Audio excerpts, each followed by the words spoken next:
बिस्मिल्लाहिर्रहमानिर्रहीम। कि मौला फरमाते हैं, ये जुमला इमाम का बड़ा अजीब जुमला है।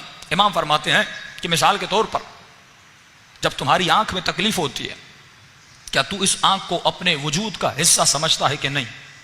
कहा मौला कि कभी तुमने इसको अपने वजूद का हिस्से से अलग नहीं किया, क्योंकि अगर अलग होती, क्योंकि ये आंख तुझे तकलीफ दे रही है। जब आंख में छेद चली जाती है आपको तकलीफ होती है, गोया ये आंख आपको तकलीफ दे रही है। आपने कभी अपनी आंख को फोड़ा नहीं।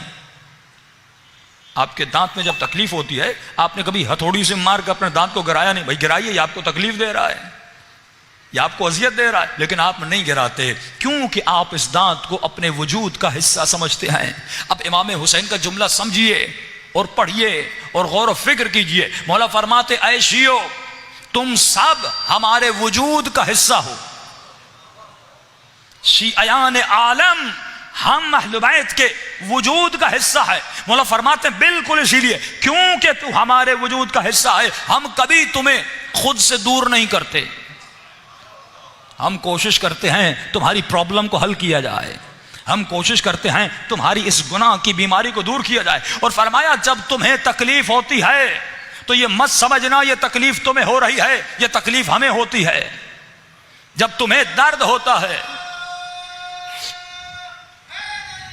यार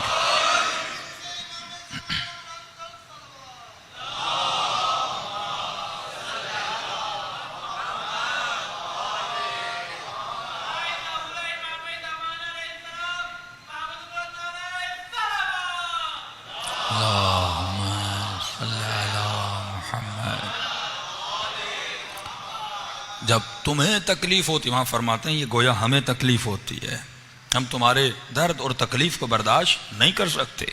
उलमा फरमाते जिस तरह डॉक्टर कभी मरीज से नफरत नहीं करता, उस मरीज की बीमारी से नफरत करता है, अहले बैत भी अल्लाह के बंदों से नफरत नहीं करते, उनकी बीमारियों से नफरत करते हैं और आखिरी दम तक कोशिश करते हैं कि इसके वजूद से ये बीमारी निकल जाए। तो फरमाया तू हमारे वजूद का हिस्सा है, जब तुम्हें तकलीफ होती है तो हमें तकलीफ होती है।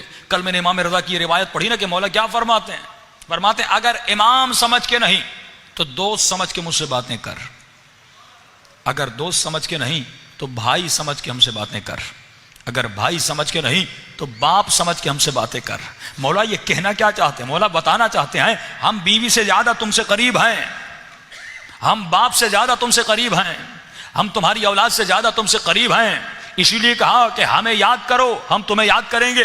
कि कल वो वाकया बताया कि कब्र में इमाम हुसैन 3 रातें उस खातून की कब्र में क्यों जाते हैं? क्योंकि उन्होंने इमाम को याद किया। खुदा भी यही कहता है, ऐ मेरे बंदे मुझे याद कर, उज़्कुरूनी अज़्कुरुकुम, अगर तू मुझे याद करेगा मैं तुम्हारा रब भी तुम्हें याद करूंगा। ऐ खुदा तू कहां कहां याद करेगा? फरमाया अगर तुमने जिंदगी के हर पहलू में मुझे याद किया, मैं मरने के बाद हर पहलू में तुम्हें याद करूंगा।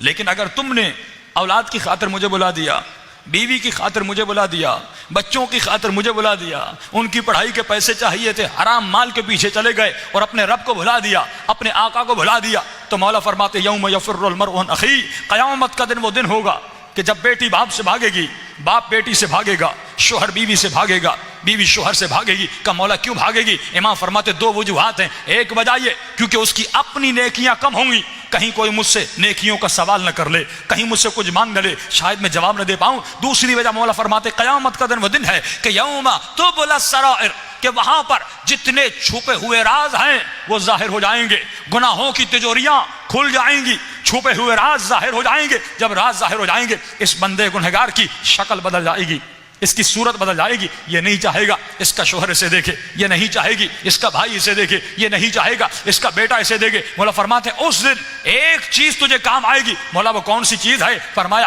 अगर तुमने अपने रब को याद किया, अगर तुमने अपने इमाम हुसैन को याद किया, अगर तुमने मौला अली को याद किया, दुनिया में कसरत से उनको याद करो, आखिरत में कसरत से वो तुम्हें याद करेंगे।